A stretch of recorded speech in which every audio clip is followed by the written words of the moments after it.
नमस्कार साथियों।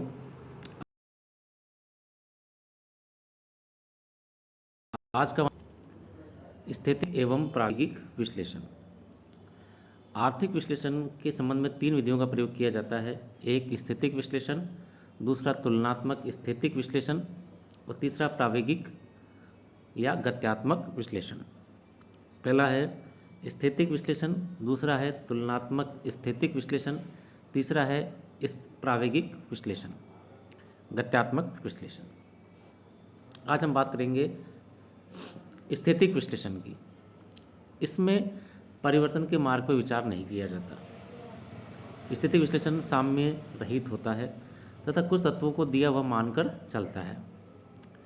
स्थैतिक विश्लेषण में विभिन्न चर राशियों के मूल्य में जो संबंध स्थापित किए जाते हैं वे एक ही समय बिंदु से संबंधित होते हैं। इसलिए स्थैतिक विश्लेषण को समय रहित विश्लेषण कहा जाता है। पर दोबारा देखेंगे, इसमें परिवर्तन के मार्ग पर विचार नहीं किया जाता है। स्थैतिक विश्लेषण साम्य रहित होता है तथा कुछ तत्वों को दिया हुआ मानकर चलता है।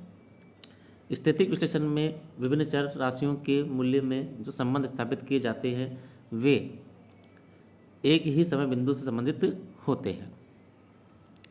इसलिए स्थैतिक विश्लेषण को समय रहित विश्लेषण कहा जाता है।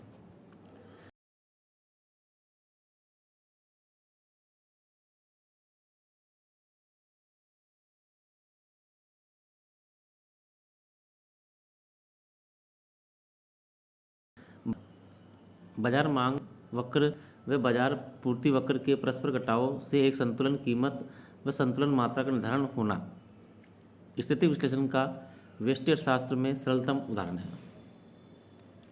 इसमें कुछ तत्वों को दिया हुआ मानकर चलते हैं। यही एक वस्तु की साम्य कीमत व साम्य मात्रा निर्धारित होती है, जहां वस्तु की मांग व पूर्ति बराबर होती है।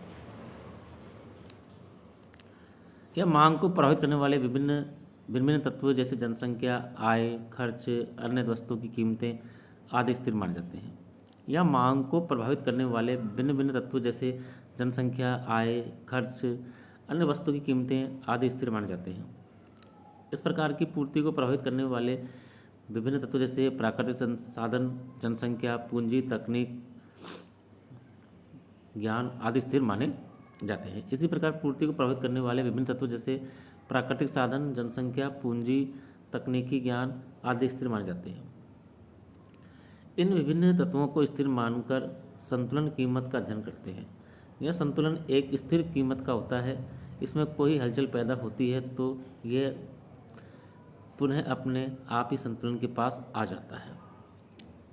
यदि इसमें कोई हलचल पैदा होती है तो यह पुनः अपने आप ही संतुलन के पास आ जाता है। स्थैतिक विश्लेषण को हम निम्न चित्र द्वारा स्पष्ट कर सकते हैं। यहाँ क्षैतिज अक्ष पर लिया है हमने वस्तु की मात्रा और लंबवत अक्ष पर लिया है हमने वस्तु की कीमत।